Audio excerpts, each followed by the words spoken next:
Pour l'ischémie myocardique, c'est un thème qui est très vaste plutôt. Donc, j'ai choisi de parler sur une entité qui est plutôt pas connue ou bien elle est peu connue, c'est-à-dire les MINOCA ou bien les infarctus myocardiques sans occlusion totale des artères coronaires. C'est une présentation clinique à type d'angor, douleur thoracique constrictive, avec des modifications à l'électrocardiogramme, à l'ECG. On peut avoir même un susdécalage ou bien des troubles de la repolarisation à type de ST-.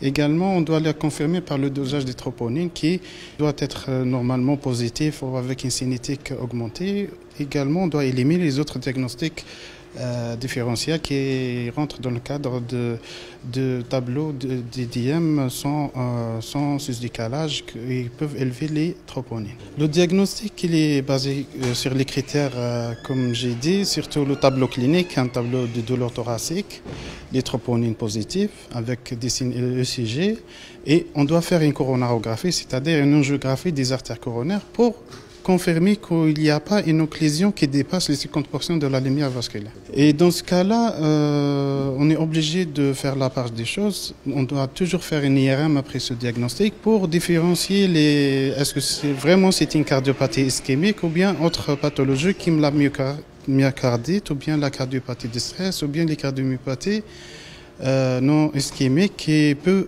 présenter le même tableau. On a mis l'accent surtout sur le rôle de diabète dans ces complications, étant donné que c'est un facteur de risque cardiovasculaire important. Et le fait que le patient est diabétique, donc ça augmente le risque cardiovasculaire du patient. En plus, on a des complications macroangiopathiques, donc ça touche les grosses artères, les artères épicardiques. Et ça peut donner des plaques d'athérosclérose qui peuvent induire par la suite des syndromes coronaires. Également, le diabète, il peut entraîner une atteinte de la microcirculation, donc une mauvaise circulation du sang dans les petits vaisseaux du cœur.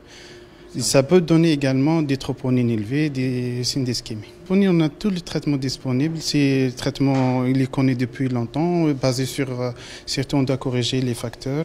On doit équilibrer le diabète par exemple, ou bien traiter l'hypertension.